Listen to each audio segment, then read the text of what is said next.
आज पंछी का पहला एग्जाम था, वो भी मैथ्स का ही। पंछी का तैयारी तो अच्छा हुआ था पर उसे बहुत डर लग रहा था। पंछी को डरा देख शौर्य उसके पास जा उसे बेस्ट ऑफ लक बोला तो पंछी को जैसे सुकून सा मिला। वो फिर अपना एग्जाम देने चली गई। आज का एग्जाम देने के बाद जब वो बाहर गई तो उसे शौर्य दिखा। फिर वो खुशी से अपने क्वेश्चन पेपर को दिखाते हुए उसे सब बताने लगी। कुछ क्वेश्चंस को छोड़ सभी पंछी लगभग सही ही बनाई थी। उसके बाद धीरे धीरे कर दिन पार होने लगा, साथ ही उसका एग्जाम भी। एग्जाम खत्म होने के बाद पंछी अपने बास्केटबॉल का अच्छे से तैयारी कर अपने बैड अंकल को भी मैच देखने के लिए आने को बोल दी। वैभव जाना तो चाहता था पर कुसुम के सामने नहीं, इसलिए उसने आने से मना कर दिया, जिसे सुन पंछी उदास हो गई थी। साथ ही कुसुम भी, उसने सोचा था इसी बहने वो भी वैभव से बात कर लेगी और उसे बताएगी कि उसे बीच का कुछ पल याद आ चुका है, पर वैभव ने आने से साफ मना कर दिया। पंछी अपनी मम्मा के साथ बास्केटबॉल टूर्नामेंट के लिए अपने स्कूल चली गई। पंछी के स्कूल में ही टूर्नामेंट ऑर्गेनाइज हुआ था। पंछी के स्कूल में कई स्कूल के बच्चे आए हुए थे। पंछी ने प्रैक्टिस तो बहुत किया था, साथ ही शौर्य ने उसे बहुत अच्छे अच्छे ट्रिक भी बताया था, पर फिर भी उसे थोड़ा नर्वस फील हो रहा था।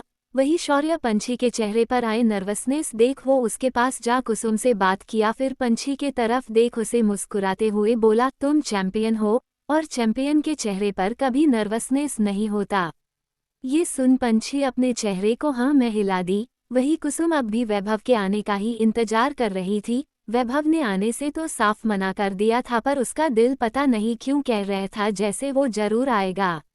बास्केटबॉल का मैच शुरू होने को था, अभी किसी दूसरे स्कूल से बीच मैच स्टार्ट हुआ था। तब तक पंछी अपने कपड़े को बदलने चली गई। वो अपने स्कूल के टैग वाला जर्सी पहन कुछ ही वक्त में बाहर आ गई। बाहर आने के बाद उसका नज़र शौर्य को ढूंढ रहा था। तभी शौर्य पंछी के पीछे खड़ा हो उसके कान के पास जा बोला, best of luck little thing. ये सुन वो झट से पीछे मुड़ शौर्य को देखी तो शौर्य आंख मार मुस्कुराते हुए वहां से जाने लगा। कुछ ही वक्त के बाद पंछी के ग्रुप का टर्न आ गया तो वो अपने ग्रुप के साथ टूर्नामेंट के लिए चली गई। पहला टूर्नामेंट बहुत आसानी से पंछी अपने ग्रुप के साथ जीत गई। जीतते ही वो और उसके ग्रुप के सभी मेंबर साथ में ही गले मिले। वही पंछी के जीत से शौर्य, कुसुम, प्रिंसिपल और स्कूल के सभी टीचर बहुत खुश थे। पंछी फिर जाने लगी क्योंकि दूसरे स्कूल का टर्न होने वाला था। तभी वो किसी लड़की से जा टकराई। वो लड़की पंछी को कठोरता से घूर कर देख उसके पैर को कुचलते हुए आगे बढ़ते हुए अपने घमंड से भरी आवाज में बोली, मुझसे जीत कर दिखाओ। शौर्य दूर खड़ा था पर उस लड़की का हरकत शौर्य अपने तेज नजरों से देख चुका था। वो गुस्से में अपने हाथ का मुट्ठी बांध लिया। वही पंछी को अपने पैर में थोड़ा दर्द होने लगा। तभी उसके ग्रुप की लड़कियां पंछी से बोलने लगी, इस लड़की को तो डिस्क्वालीफाइड कर देना चाहिए। तभी दूसरी लड़की बोल पड़ी, चलो चलकर उसका कंप्लेन करते हैं। तभी उसकी ग्रुप की एक लड़की जो उस घमंडी लड़की को बहुत अच्छे तरीके से जानती थी, वो बोल पड़ी, कोई फायदा नहीं होगा। वो कोलकाता के सबसे बड़े परिवार से बिलोंग करती है। वो कुछ भी करे उसके डेट के वजह से उसे कोई कुछ बोलने का हिम्मत नहीं करता है, इसी वजह से उसमें इतना ईगो भरा है। पंछी ये बात सुन बोल पड़ी, कोई नहीं, हम लोगों को अपने गेम में फोकस करना चाहिए। ये सुन सभी लड़कियां पंछी के बात से एग्री हो गई। वही धीरे धीरे मैच पार होने लगा। दूसरी तरफ कुसुम का ये भरोसा कि वैभव आएगा, ये टूट गया। आखिरी मैचअप पंछी और उस अड़ियल लड़की सुनैना के बीच ही होने वाला था। सुनैना फील्ड में जाने से पहले पंछी के तरफ अपने शैतानी हंसी के साथ देखी, पता नहीं क्यों पर इस हंसी से पंछी को बहुत अजीब सा लग रहा था, जैसे कुछ तो ये लड़की करने ही वाली है उसके साथ। मैच शुरू हो गया। दोनों टीम लाइन के आर पार खड़े हो गए थे। बॉल को उछाला गया तो बॉल पंछी ले जमीन पर जंप करने लगी। तभी वो लड़की उससे बॉल छीनते हुए उसे चोट भी पहुंचा रही थी। साथ ही उसके ग्रुप से सभी मेंबर भी वैसे ही थे। शौर्य को ये देख कर बहुत गुस्सा आ रहा था, पर उसके पिता के वहां होने से सभी सुनैना और उसके ग्रुप के हरकतों को इग्नोर कर रहे थे। धीरे धीरे गेम पार होने लगा। दोनों बराबर पर थे, जीत के लिए बस एक बॉल बास्केट करना था। पंछी वो करती उससे पहले ही वो लड़की पंछी को ऐसा गिराई कि उसके पैर में गहरा चोट आ गया, साथ ही उसके हाथ पर खरोंचे भी। ये देख पंछी के ग्रुप के सभी बोलने लगे उस लड़की के टीम को डिस्क्वालिफाइड करने का, पर सुनैना के पिता वहां आ गए और फिर किसी का भी उसकी बेटी को डिस्क्वालिफाइड करने का हिम्मत ही नहीं हुआ। तभी ये देख शौर्य वहां जाने को था, साथ ही कुसुम भी जाने को उठी थी, पर दोनों पंछी के पास जाते इससे पहले ही भीड़ से निकल आदमी पंछी के पास जा उसे उठाने में हेल्प किया। आदमी को देख सभी का आंख फटा रह गया, वही कुसुम जिसके आंखों में अपनी बच्ची के हालत को देख आंसू भर गया था। पर अचानक से वैभव उसकी बेटी के पास गया तो ये देख कुसुम के कदम रुक गए और उसके होंठों पर हल्की सी मुस्कान छा गई। वही वैभव जो कोलकाता में ही नहीं बल्कि पूरे वर्ल्ड का सबसे रईस इंसान था, उसे पंछी के पास देख सुनैना का तो होश ही उड़ गया, साथ ही उसके पिता का भी। जब उसने वैभव देशमुख को अपने सामने खड़ा देखा तो उसका बोलती ही बंद हो गया। तभी वैभव बोल पड़ा, हिम्मत कैसे हुआ मेरी बेटी को चोट पहुंचाने का। ये सुन वहां मौजूद सभी लोग हैरान थे, वही पंछी की आंखें ये सुन नम हो चुका था। तभी वैभव अपने सामने खड़े आदमी को कठोरता से देख कोल्डली बोला, बहुत घमंड है ना तुम्हें अपने रईस होने का, देखते हैं ये रईसी का घमंड और कितनी देर तक रहता है। ये सुन आदमी वैभव के सामने गिड़गिड़ाने लगा, पर वैभव को उस पर बिल्कुल भी दया नहीं आया। वो पंछी को अपने साथ ले जाने लगा तो पंछी रोक बोली, बैड अंकल मैं ठीक हूँ, मैं इस खेल को पूरा करना चाहती हूँ। पंछी के बातों को सुन वैभव उसके सिर पर अपना हाथ रख बोला, पंछी मुझे पता है तुम बहुत बहादुर हो, पर मैं नहीं चाहता तुम आगे खेलो, अपने बैड अंकल का बात नहीं मानोगी। उनके बातों की सुन सभी को दोनों का सही रिश्ता तो समझ नहीं आ रहा था, पर इतना पता चल चुका था दोनों बहुत क्लोज है एक दूसरे के। वही पंछी को इतने वक्त के बाद अपने पिता के होने का एहसास हो रहा था। वो वैभव को देखते हुए बोली, बैड अंकल क्या आप कभी किसी खेल को आधा छोड़कर गए हो। वैभव को समझ आ गया था पंछी कहना क्या चाहती है। वैभव अपने जेब से रुमाल को निकाल जमीन पर अपने घुटनों के बल बैठ उसके पैर पर रुमाल बांध दिया जहां से खून बह रहा था। फिर खड़ा हो उसके सिर पर हाथ रख बोला, अपने खेल को पूरा कर लो। ये सुन पंछी मुस्कुरा दी, वही कुसुम के दिल की धड़कनें बढ़ने लगी। वही वैभव कुसुम को देख उसके पास जाने लगा। सभी वैभव के तरफ ही देख रहे थे, वही वैभव कुसुम को देखते हुए उसके पास जा रहा था। सुनैना के पिता ने फिर अपनी बेटी को डांट उसे ईमानदारी से खेलने का बोल अपने जगह पर जाने लगा।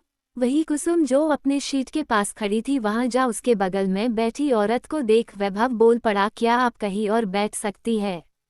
औरत पहली बार वैभव देशमुख को लाइव देखी थी, वो झट से हाँ बोल खड़ी हो गई। वही मुस्कुराते हुए थैंक यू बोल वैभव बैठ कुसुम को भी बैठने को बोला तो कुसुम झट से अपने शीट में बैठ थोड़ा नाराजगी दिखाते हुए बोली, जब मैच खत्म होने वाला है तब तुम आए हो।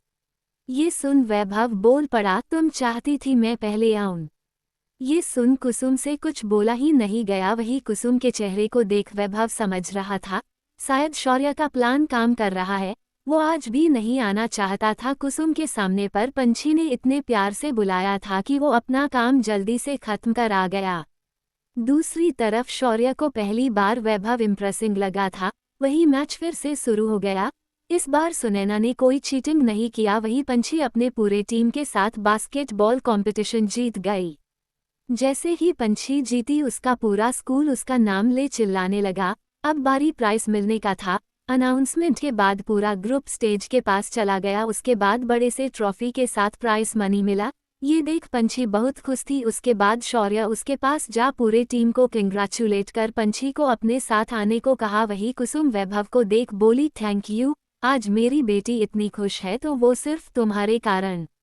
ये सुन वैभव बोल पड़ा, तुम्हें थैंक यू बोलने का जरूरत नहीं है, भले हम दोनों के बीच कोई रिश्ता कभी ना बने पर पंछी के लिए मैं उसका बैड अंकल हमेशा रहूंगा।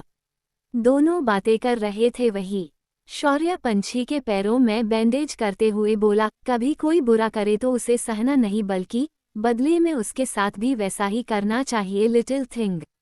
ये सुन पंछी बोल पड़ी, पर मैं क्या करती। ये सवाल सुन शौर्य उसके पास बैठ बोला, ये तो तुम्हें जानना होगा लिटिल थिंग, नहीं तो तुम कैसे अपने डेड का बदला लोगी। खासकर मुझसे। तुम्हारे डेड को भले मैंने नहीं मारा है पर बुरा तो मैंने भी उनके साथ किया है।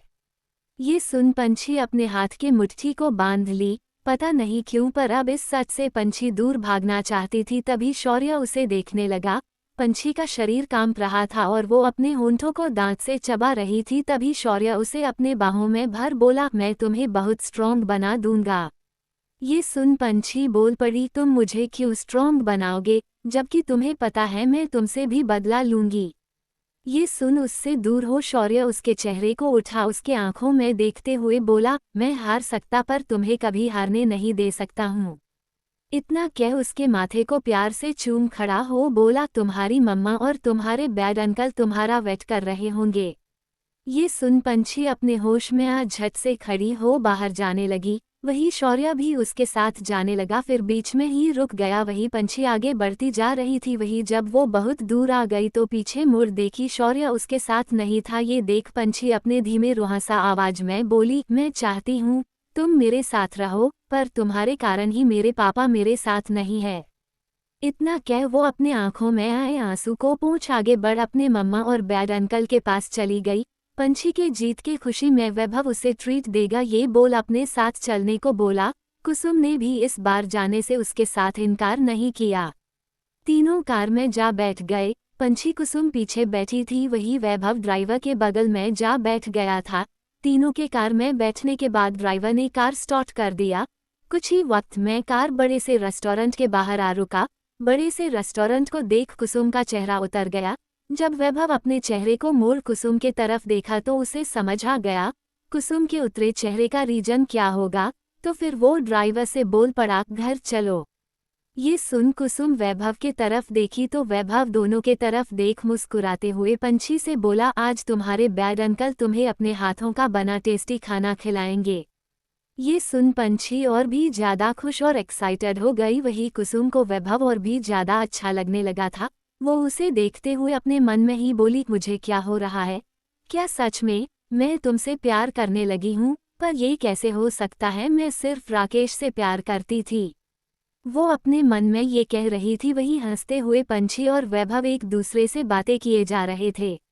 वही उन दोनों को मुस्कुराते हुए बात करता देख कुसुम अपने मन में बोली, मैं पिता का कमी पंछी के जिंदगी में पूरी नहीं कर पाई आज तक, पर क्या वैभव के आने से पंछी के जिंदगी में वो कमी पूरा हो गया है? अपने मन में ये सवाल करते हुए वो वैभव को एकटक देखे जा रही थी। तभी बातें करते हुए वैभव का नजर कुसुम पर गया तो कुसुम अपने नजरों को इधर उधर करने लगी। तभी वैभव अपने मन में ही उसे देखते हुए बोला, क्यों अपने फीलिंग्स को झूठला रही हो कुसुम? मुझे पता है तुम राकेश से बहुत प्यार करती हो, पर वो अब इस दुनिया में नहीं है, तो मेरे लिए फील करना गलत नहीं है। वो दोनों फिर एक दूसरे के आंखों में देखने लगे। वही पंछी खिड़की से बाहर देखे जा रही थी। कुछ ही वक्त में वैभव का मेंशन आ गया। जैसे ही कार अंदर जा रुका, दोनों अपने होश में आ अपने नजरों को एक दूसरे से हटा कार से उतरने लगे। तीनों कार से बाहर निकल मेंशन के अंदर चले गए। अंदर जाने के बाद वैभव अपने कपड़े बदलने चला गया पंछी कुसुम को बैठने का बोलकर। अपने कपड़े बदल वो झट से नीचे आ पंछी के तरफ देख बोला, बस 1 घंटा, तुम्हारे बैड अंकल 1 घंटे में यम्मी खाना तुम्हारे लिए बना कर लाएंगे। ये कह वो किचन चला गया। किचन जाने के बाद वो सभी सर्वेंट को किचन से बाहर जाने का बोल खाना बनाने से पहले अप्रेन पहन लिया, फिर खाना बनाना शुरू कर दिया। तभी कुसुम उठ वो भी किचन के अंदर जा वैभव के पास खड़ी हो बोली, मैं कुछ हेल्प कर दूं? ये सुन वैभव उसके तरफ देख बोला, अगर तुम मेरी बीवी होती तो जरूर तुम्हारा हेल्प लेता, बट तुम मेरी कुछ भी नहीं हो, तो किचन से बाहर जा मेरा वेट करो। इतने रुड तरीके से वैभव मना किया तो कुसुम सामने रखे चाकू को उठा उसके हाथ से सब्जी छीन काटते हुए बोली, कैसे मैं तुम्हारी बीवी यूं ही बन जाती? कभी तुम अपना अच्छा साइड मुझे दिखाए हो? तुम्हारे बारे में मैंने क्या कुछ नहीं सुना है? उसके बाद कैसे मैं तुम्हारी बीवी बन सकती थी? इतना बोल चाकू वैभव के तरफ कर बोली, अपने अच्छे गुण दिखाए, एटलीस्ट ट्राई तो करना चाहिए था तुम्हें। मैंने ना किया और तुम हो कि चले गए। तुम मुझसे प्यार ही नहीं करते हो। इतना कह चाकू नीचे कर उदासी से अपना चेहरा झुका ली। तभी वैभव उसके कमर पर अपने हाथ को घुमा अपने करीब कर उसके चेहरे को ऊपर कर बोला, किसने कहा मुझे तुमसे प्यार नहीं है? मैं तो सिर्फ आज तक तुमसे ही प्यार करते आया हूँ। इतना कह अपने हाथ को उसके चेहरे पर रख प्यार से फेरते हुए पूछा, क्या तुम चाहती हो मैं ट्राई करूँ? ये सवाल सुन कुसुम वैभव की आंखों में देखी, फिर अपने चेहरे को हाँ में हिला दी। ये देख वैभव के होंठों पर मुस्कान छा गया। वो कुसुम को अपने सीने से लगा बोला, थैंक यू कुसुम। ये सुन कुसुम उससे दूर हो उसके आंखों में देखते हुए सवाल की, पर क्या मैं? इससे आगे वो कुछ कह नहीं पा रही थी। तभी वैभव प्यार से उसे समझाया, कुसुम किसी के जाने से जिंदगी रुक नहीं जाता है ना। तुम्हें अकेला देखकर क्या राकेश खुश होगा? वो भी तो सिर्फ तुम्हारी खुशी चाहता था ना।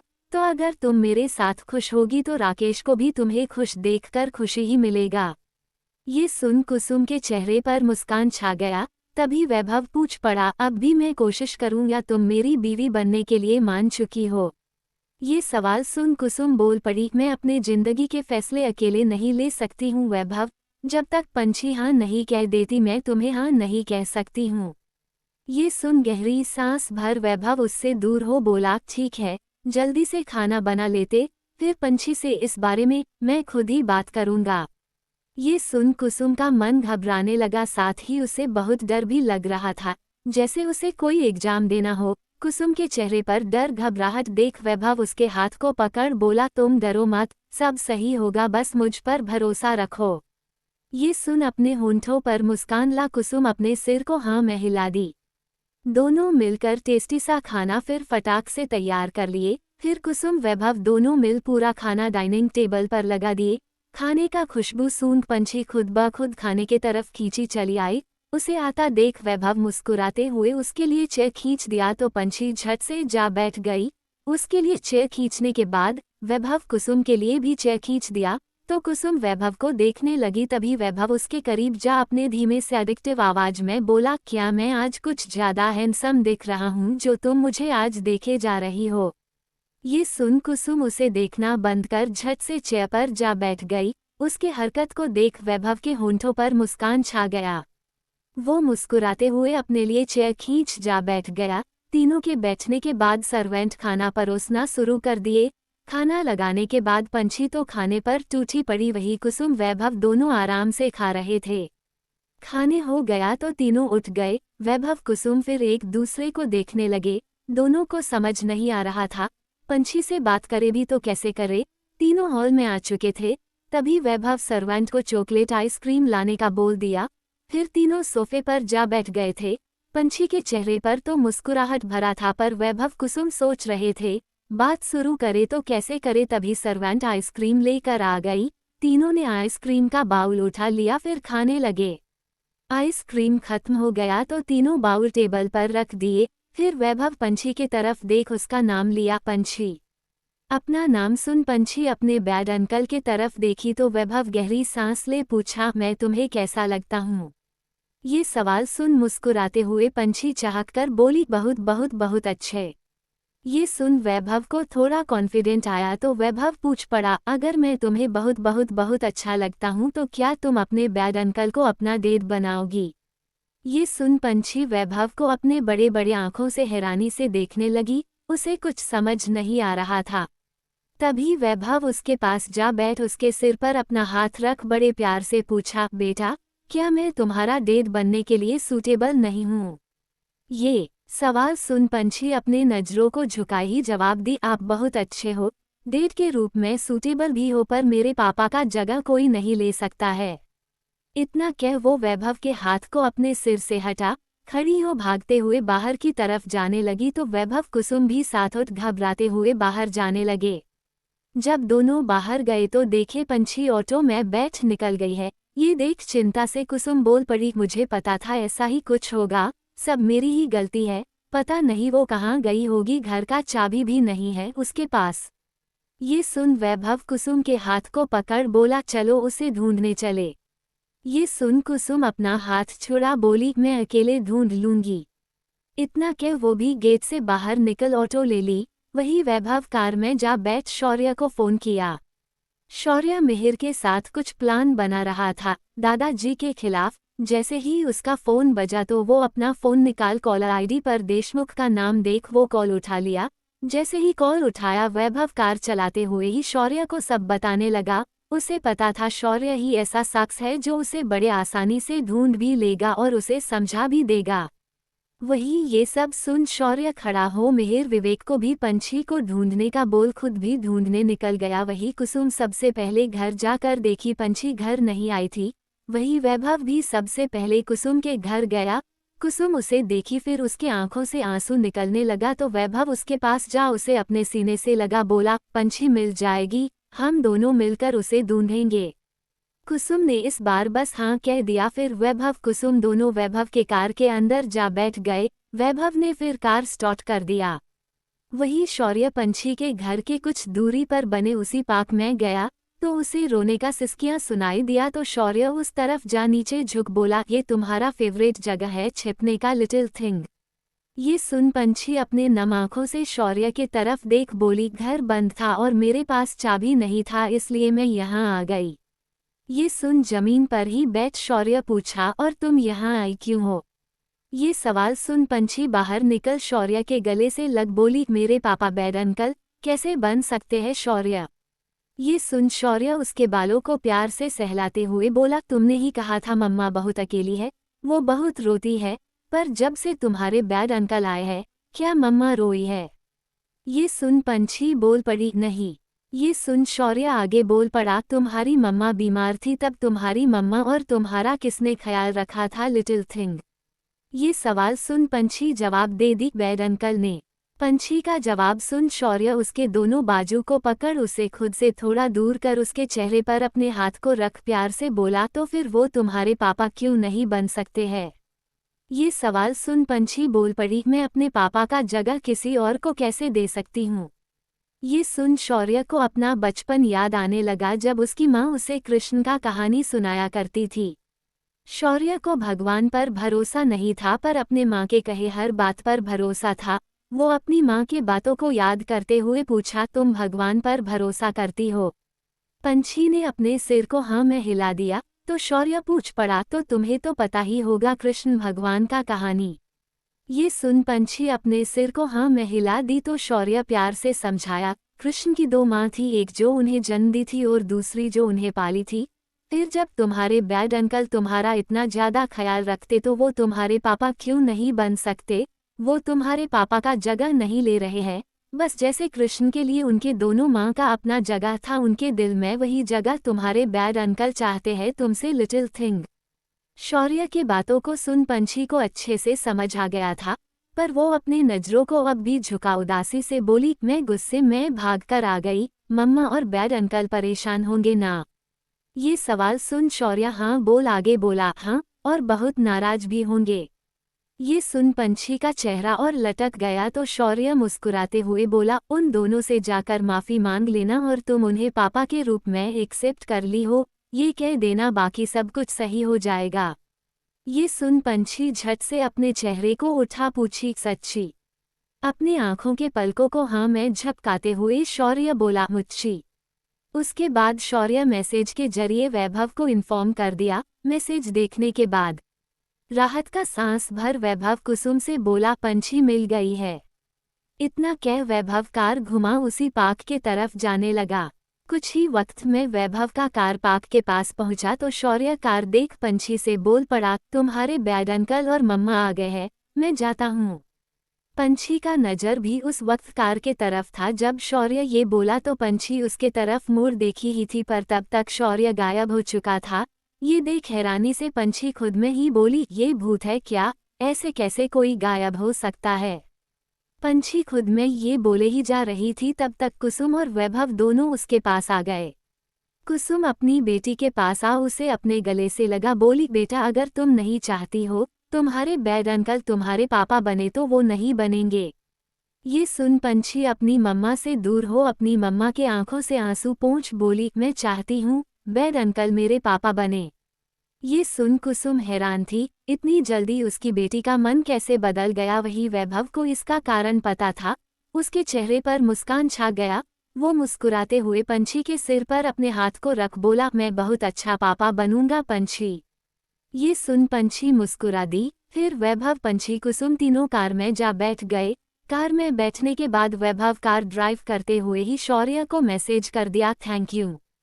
तभी शौर्य का मैसेज आया, थैंक यू से काम नहीं चलेगा, मुझे इसके बदले कुछ चाहिए। ये सुन वैभव मैसेज टाइप कर दिया, जो चाहिए मैं देने के लिए तैयार हूँ। इतना लिख अपना फोन जेब में रख कार चलाने में फोकस करने लगा। कुछ ही वक्त में फिर पंछी का घर आ गया। घर आने के बाद कुसुम पंछी दोनों कार से बाहर निकल गई। तभी कुसुम वैभव के तरफ देख पूछी, तुम नहीं आओगे? ये सुन वैभव टाइम देख बोल पड़ा, बहुत रात हो गया है, मैं कल मिलता हूँ। ये सुन कुसुम ठीक है बोल दी। तो वैभव कुसुम पंछी दोनों को फिर बाय बोल कार स्टार्ट कर निकल गया। वही दोनों घर के अंदर चली गई। वही कार को चलाते हुए उसने शौर्य को कॉल किया। शौर्य अब भी पार्क में ही था। वो कॉल उठा, बोला मैं वही पार्क में खड़ा हूँ।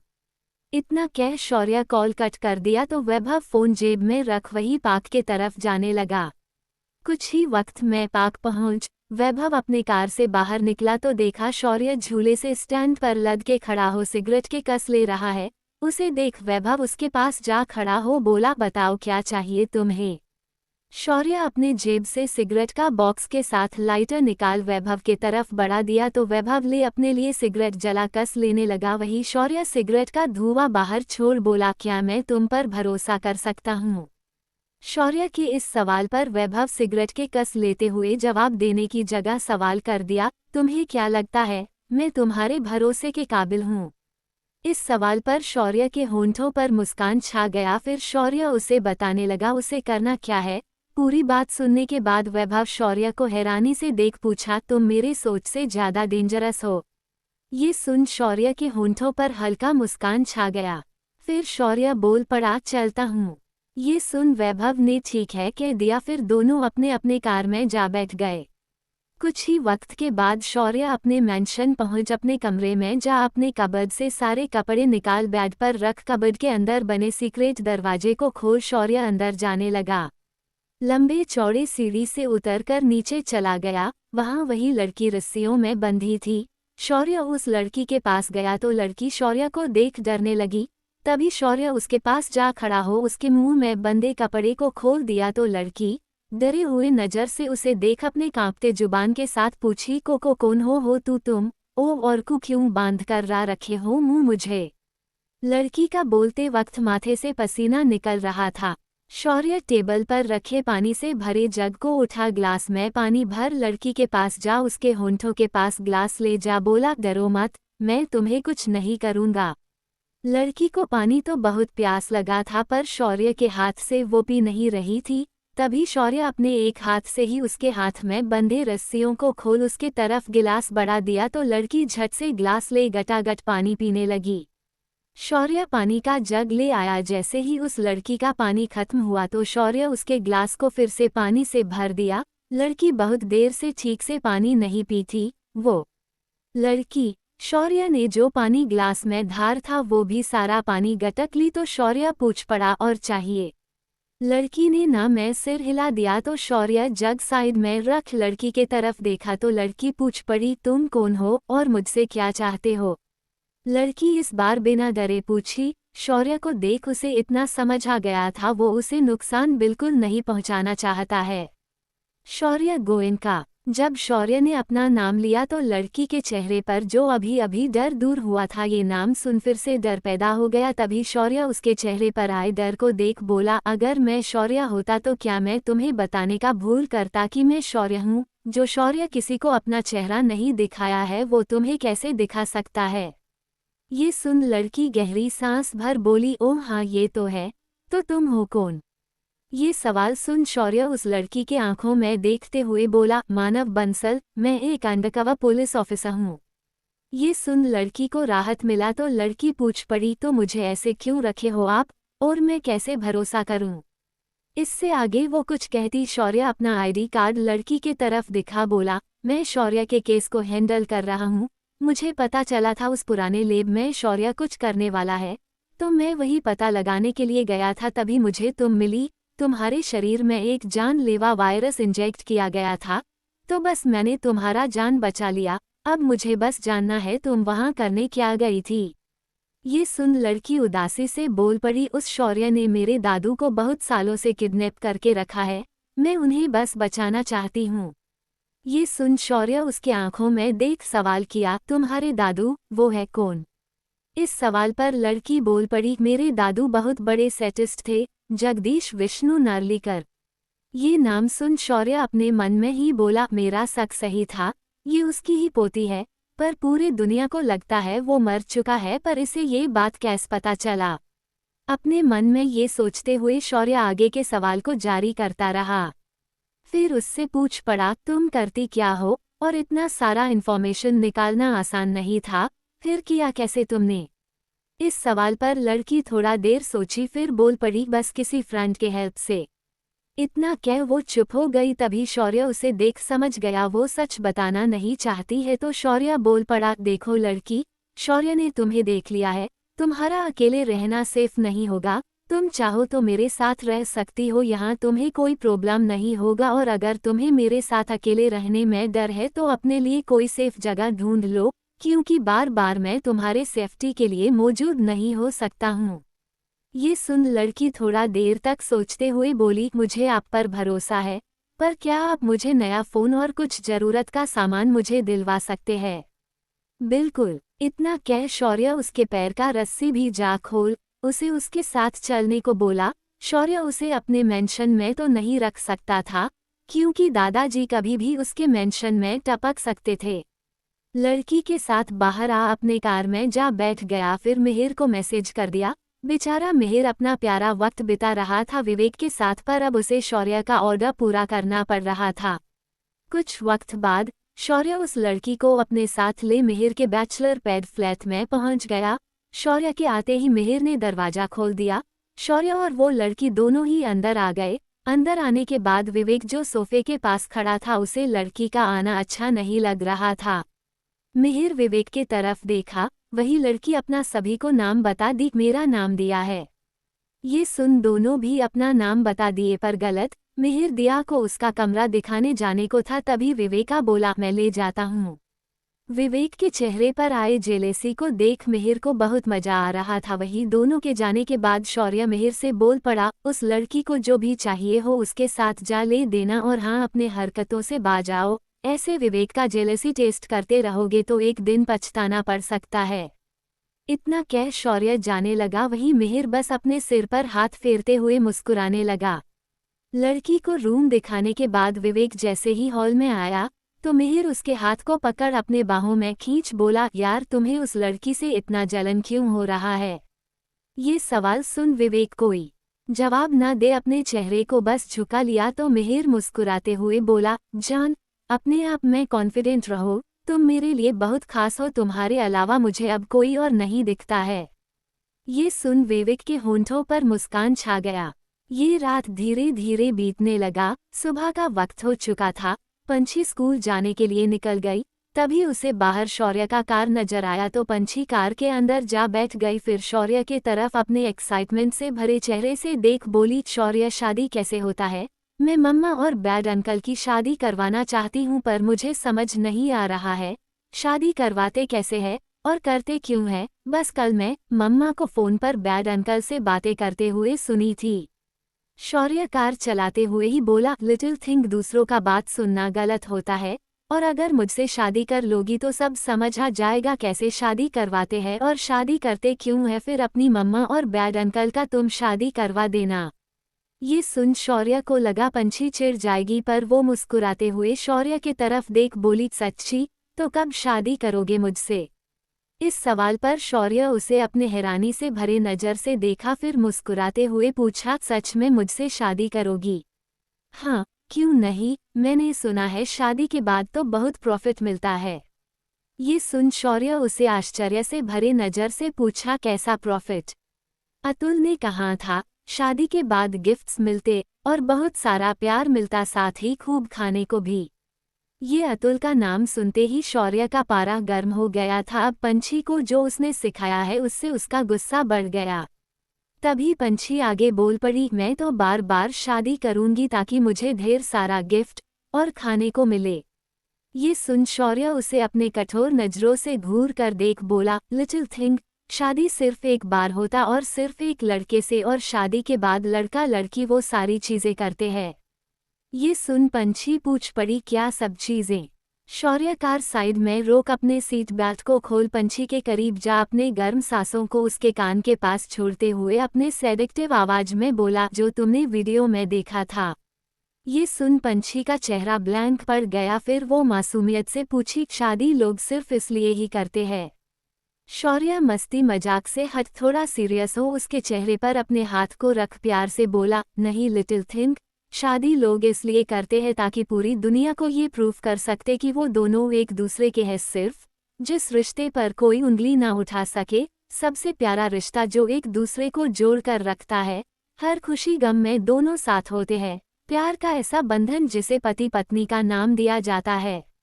ये सुन पंछी के पल्ले ज्यादा कुछ तो नहीं पड़ा, पर सुनकर उसे बहुत अच्छा लगा। फिर शौर्य अपने सीट पर अच्छे से बैठ बोला, उस अतुल से दूर रहो, उल्टी फुल्टी चीजें वो तुम्हें सिखाता है। ये सुन पंछी कुछ बोली नहीं, बस खिड़की से बाहर देखने लगी। तभी उसके इस हरकत को देख अपने मन में ही शौर्य बोला, बातों को इग्नोर कैसे किया जाता है, इस लड़की से सीखना चाहिए। इतना कह वो कार को रफ्तार से चलाने लगा। कुछ ही वक्त के बाद स्कूल आ चुका था। दोनों कार से उतर स्कूल के अंदर चले गए। वहीं दूसरी तरफ कैफे में कुसुम अपना काम कर रही थी। सुबह का वक्त था तो अभी स्टाफ के अलावा कोई नहीं था। तभी वैभव कैफे के अंदर आया तो सभी वैभव को देखने लगे। वही वैभव कुसुम के पास जाने लगा। दूसरी तरफ सभी स्टाफ ये देख एक दूसरे के साथ खुसुर फुसुर किए जा रहे थे। तभी कुसुम अपने चेहरे को उठाई तो उसे वैभव आता दिखा। जब वैभव उसके पास आया तो कुसुम सभी की तरफ देखी, फिर वैभव को अपने साथ साइड में ले जा बोली, तुम यहाँ क्यों आए हो? देखो सब हम दोनों को लेकर बातें बना रही है। ये सुन वैभव कुसुम का हाथ पकड़ उसे सभी के सामने ले जा अपने घुटनों के बल बैठ अपने जेब से रिंग निकाल बोला, विल यू मैरी मी कुसुम? ये सुन कुसुम हैरान थी। उसने तो फोन में बस इतना ही कहा था, लोग अगर उनके शादी का सुनेंगे तो बातें बनाएंगे। पर वैभव को लोगों से कोई मतलब नहीं था, वो तो बस कुसुम से शादी करना चाहता था। कुसुम सभी की तरफ देखने लगी। तभी वहां मौजूद सभी स्टाफ कुसुम के बारे में गलत सोचने की जगह चिल्लाकर उसे पुश करने लगे हाँ बोलने के लिए। ये सुन कुसुम जो कल से शादी के बात को छिड़ने से परेशान थी, उसके चेहरे पर मुस्कान छा गया। वो मुस्कुराते हुए हाँ बोल अपने हाथ को आगे कर दी तो वैभव उसे रिंग पहना दिया। फिर खड़ा हो उसके गले से लग गया सभी के सामने ही। उसे कोई परवाह नहीं था किसी के देखने या बातें बनाने से। फिर दोनों एक दूसरे से अलग हो गए। उसके बाद कैफे के सबसे आखिरी टेबल पर जा बैठ गए। वहां काम कर रही एक वेट्रेस दोनों के लिए कॉफी के साथ कुछ खाने को ले आई तो दोनों बातें करते हुए कॉफी पीने लगे। वही दोनों को देख सभी स्टाफ बातें करने लगे, दोनों साथ में कितने प्यारे लगते हैं ना। ये सुन वहां काम कर रही दूसरी लड़की बोल पड़ी, हाँ बहुत प्यारे लगते हैं दोनों साथ में।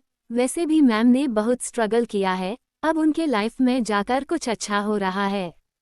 इस बात पर वहां काम कर रही सभी लड़कियां एग्री करती थी। धीरे धीरे वक्त बीतने लगा। दोपहर का वक्त हो चुका था। स्कूल जैसे ही छुट्टी हुआ सभी अपने अपने बस में जाने लगे। वही पंछी शौर्य की कार के पास जाने को थी, पर शौर्य उसके पास आ उसके घर का चाबी उसके तरफ बढ़ा बोला, बस से चली जाओ।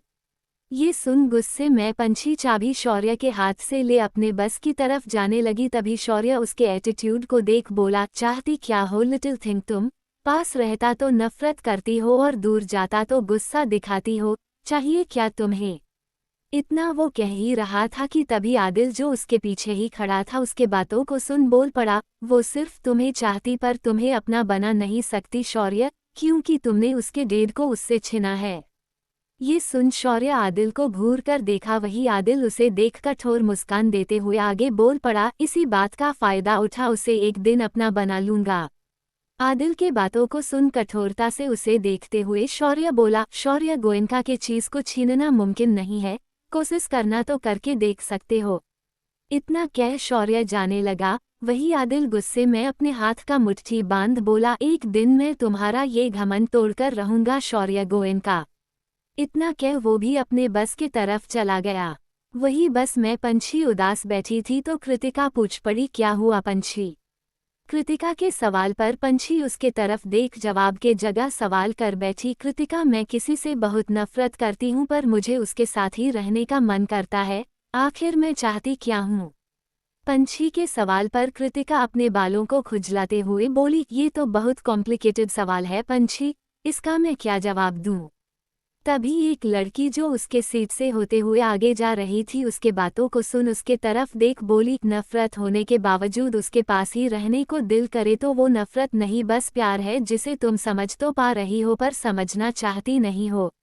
लड़की के बातों को सुन पंछी उसके तरफ देखने लगी पर उससे कुछ कही नहीं। तभी वो लड़की फिर बोल पड़ी, पंछी उस दिन के लिए सॉरी, मेरा इंटेंशन तुझे हर्ट करने का बिल्कुल नहीं था, वो तो बस इतना वो कही ही थी कि तभी कृतिका गुस्से में खड़ी हो अपना उंगली उसके तरफ पॉइंट करते हुए बोली, अपना बकवास बंद कर अनुष्का, तुझे क्या लगता है तू आकर सॉरी बोल देगी और मैं पंछी मान जाएंगे, जा यहाँ से। और इससे आगे कृतिका और कुछ कहती इससे पहले ही पंछी कृतिका के हाथ को पकड़ बोली, कृतिका जाने देना यार, वैसे भी उस बात को बहुत वक्त हो गया है। ये सुन कृतिका बोल पड़ी, वक्त जो भी हुआ हो पंछी, पर मैं नहीं चाहती कि दोबारा ये लड़की हम दोनों की कभी दोस्त बने। ये सुन अनुष्का निराशा से अपने चेहरे को झुका ली, वही बस मैं बहुत वक्त के बाद इन तीनों का झगड़ा फिर से सुनने को मिल रहा था। अनुष्का अपने चेहरे को झुकाई ही निराशा से भरे आवाज में बोली, कृतिका जो भी मैंने किया उसके लिए मैं बहुत बार सॉरी बोल चुकी हूँ, प्लीज यार तुम दोनों एक बार मुझे माफ कर दो। ये सुन कृतिका फुल एटीट्यूड के साथ बोली, हरगिज नहीं। कृतिका के जवाब को सुन अनुष्का अपने सीट में जा बैठ गई। वही कृतिका पंछी के साथ बैठ गुस्से में बोली, इतना कुछ करने के बाद भी उसका हिम्मत कैसे हुआ तेरे पास आकर बात करने का। कृतिका के गुस्से को देख पंछी अपने बातों से उसके गुस्से को शांत करने लगी। ऐसे ही बातें करते हुए रास्ता पार होने लगा। कुछ ही वक्त में पंछी का बस स्टॉप आ चुका था। पंछी कृतिका को बाय बोल नीचे उतर गई। जैसे ही वो बस से उतरी उसके सामने काले रंग का कार आ खड़ा हो गया। पंछी उस कार को बड़े गौर से देखने लगी। तभी कार से एक जवान लड़का जिसने अपने आंखों पर चश्मा चढ़ा रखा था वो बाहर निकल पंछी के तरफ देख मुस्कुराते हुए बोला, पंछी मेहरा राइट। आदमी का आवाज कठोर था पर बहुत लुभावना था। पंछी उसके तरफ कठोरता से देख पूछी, कौन हो तुम। लड़की के बारे में जितना आदमी ने सुन रखा था वो उसे पहले नजर में देखते ही सही लग रहा था। आदमी मुस्कुराते हुए उसके तरफ देख अपने आंखों से काले चश्मे को हटा बोला, पता चल जाएगा, कार के अंदर बैठो, नहीं तो मजबूरन मुझे जबरदस्ती करना होगा। आदमी के बातों को सुन पंछी उसे घूर कर देखी, फिर अपने स्कर्ट के पैकेट से पेपर स्प्रे निकालते हुए बोली, तुम मेरा किडनैप करना चाहते हो, पर पंछी को किडनैप करना इतना आसान नहीं है। इतना कह पेपर स्प्रे पंछी लड़के के आंखों में डालने को हुई पर आदमी बहुत तेज था, वो अपने चेहरे को अपने हाथ से ढक लिया। आदमी के चतुराई को देख पंछी इरिटेट हो उसे देखी वही अपने हाथ को अपने आंखों से हटा। घटिया सी हंसी के साथ मजाकिया अंदाज में वो आदमी बोला, तुम्हारा नाम लिटिल थिंग के जगह शौर्य को लिटिल डेविल रखना चाहिए था। ये सुन पंछी उसे अपने हैरानी से भरे एक्सप्रेशन के साथ देखी। तभी वहां एक और कार आ पंछी के सामने ही आ रुक गया। वो कार और किसी का नहीं बल्कि शौर्य का था।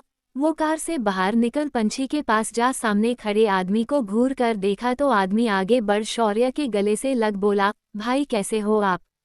अच्छा हूँ। इतना कह उसे खुद से दूर कर सवाल किया, यहाँ क्यों आए हो। ये सवाल सुन अपने बालों पर अपने हाथ को फेरते हुए आदमी बोल पड़ा, मैं तो बस आपकी लिटिल थिंग को देखना चाहता था, बट ये तो लिटिल डेविल निकली। शौर्य उसे घूर कर देखा फिर पंछी के तरफ देख बोला, जाओ कार के अंदर जाकर बैठो। ये सुन पंछी अपना मुंह बना गुस्से में बोली, मैं तुम्हारे कार में नहीं बैठूंगी। इतना कह मुंह फूला एटीट्यूड में वो जाने लगी। पंछी की इस हरकत को देख शौर्य अपने आगे आए बाल को फ्रस्ट्रेशन के साथ पीछे कर सामने खड़े शख्स को देख बोला, आर्यन जाऊं मैं तुमसे घर पर मिलता हूँ। ये सुन छोटे बच्चे की तरह अपना मुंह बना आर्यन बोल पड़ा, शौर्य भैया आप मेरे साथ ऐसा कैसे कर सकते हो, मैं यहाँ अपनी फ्यूचर भाभी के साथ टाइम एक्सपेंड करना चाहता था। ये सुन शौर्य उसे कठोरता से देखा तो वो होंठों का पाउट बना बोला, ठीक है मैं जाता हूँ। इतना कह वो अपने कार के तरफ जाते हुए फिर बोल पड़ा, मैं मिहिर के पास जा रहा हूँ। इतना कह वो अपने कार में बैठ चला गया। वही शौर्य अपने भाई और पंछी दोनों से इरिटेट हो कार में अंदर जा बैठ पंछी के घर के तरफ जाने के लिए निकल गया। वही दूसरी तरफ आर्यन इंग्लिश गाना प्ले कर गाने को गाते हुए कार को रफ्तार में भगाए जा रहा था। आर्यन कपूर, शौर्य का ममेरा छोटा भाई था।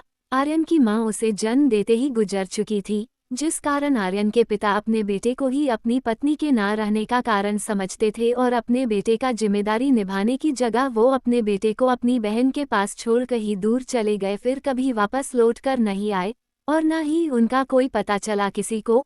उसके बाद आर्यन हमेशा शौर्य और उसके परिवार के साथ ही रहने लगा।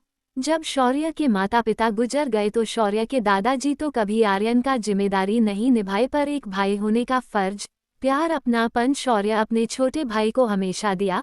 आर्यन अभी अमेरिका के कॉलेज में अपना MBA पूरा करके आज ही इंडिया वापस आया था। इंडिया वापस आते ही शौर्य से पहले उसको उसकी लिटिल थिंग को देखने में दिलचस्पी था। कुछ ही वक्त में शौर्य पंछी के घर के पास आ अपने कार से बाहर निकल पंछी के घर के पास जा दरवाजा नॉक किया, पर पंछी दरवाजा नहीं खोली। तो शौर्य को आखिर में घर का स्पेयर चाबी जो पंछी को देने के बाद भी अपने लिए दूसरा बना कर रखा था, उसे अपने जेब से निकाल दरवाजा खोलना पड़ा। दरवाजा खोलने के बाद अंदर जा दरवाजा अंदर से लॉक कर आगे बढ़ने लगा। जब वो कमरे के पास गया तो देखा पंछी अपनी छुटकू से शौर्य का शिकायत करते हुए अपने कपड़े को बदल रही थी। वो अपने शर्ट को खोल टी शर्ट पहनने को थी, वही शौर्य उसे देख बस देखता ही रह गया। उसके जिस्म में तो आग सा दौड़ गया था, पर वो अपने आग को कम करने का कोशिश कर रहा था। वही पंछी अपने टी शर्ट को पहन अपने स्कर्ट को खोलने ही वाली थी, तभी उसका नज़र शीशे पर पड़ा और जब उसका नज़र शीशा पर गया तो उसे शीशे में शौर्य का रिफ्लेक्शन दिखा। ये देख पंछी अपना स्कर्ट ना खोल गुस्से में मुड़ शौर्य के तरफ देख बोली, कितने बेशर्म इंसान हो तुम, कैसे तुम किसी भी लड़की को कपड़ा बदलते हुए देख सकते हो। पंछी के बातों को सुन उसके होंठों पर हल्का मुस्कान छा गया। वो पंछी के तरफ बढ़ सामने के बेड पर जा बैठ उसे घूर कर देखते हुए बोला, किसी भी लड़की को नहीं लिटिल थिंग, बस तुम्हें, तुम पर तो सिर्फ मेरा ही हक है। इतना कह अपने होंठ को आगे बढ़ा, उसके हाथ को पकड़ अपने बाहों में खींच बोला, अपना किया वादा तोड़ने का दिल कर रहा है लिटिल थिंग।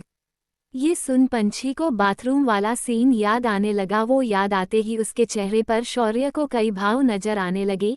ये देख शौर्य उसके सिर पर हाथ रख उसके सिर को अपने सीने से सटा प्यार से बोला, डोंट वरी लिटिल थिंग, मैं तुम्हारे साथ वैसा कुछ नहीं करूँगा। ये सुन पंछी को राहत सा मिला, पर शौर्य इतना अच्छा भी नहीं है कि वो पंछी को इतने आसानी से जाने दे। वो पंछी को बेड पर कर उसके दोनों हाथ मजबूती से पकड़ बोला, पर मैं तुम्हारे होंठों को खाना चाहता हूँ लिटिल थिंग। ये सुन पंछी उसे अपने बड़े बड़े आँखों से देखने लगी। वही शौर्य उसके होंठों के करीब जा उसके होंठों को अपने होंठ से मिला, उसे पैशनेटली चूमते हुए उसके नर्म होंठों को अपने मुंह के अंदर ले चूसने लगा। शौर्य के ऐसे करने से पंछी उस एहसास को महसूस करने लगी। पंछी के शरीर में कंपकपाहट को महसूस कर शौर्य उसे चूमना बंद कर उसके आंखों में देखा तो पंछी की पलकें शर्म से बंद हो गई। ये देख शौर्य अपने आप को आगे कुछ करने से रोकने के लिए उससे दूर हो बिल्ली को अपने गोद में ले कमरे से बाहर चला गया। वही पंछी तो शौर्य के फिर से किस करने का इंतजार कर रही थी, पर कुछ वक्त बीत गया तो पंछी अपने आंखों को खोल शौर्य को अपने सामने ना देख थोड़ी चिढ़ सी गई। फिर वो गुस्से में उठ अपने कपड़े को बदल कमरे से बाहर निकल गई। बाहर आई तो वो देखी शौर्य उसकी छुटकू को अपने गोद में बैठाए उसे दूध पिला रहा है। ये देख उसका गुस्सा छूमंतर हो गया और इस वक्त शौर्य उसे बहुत प्यारा लग रहा था। उसे देख उसके चेहरे पर मुस्कान छा गया।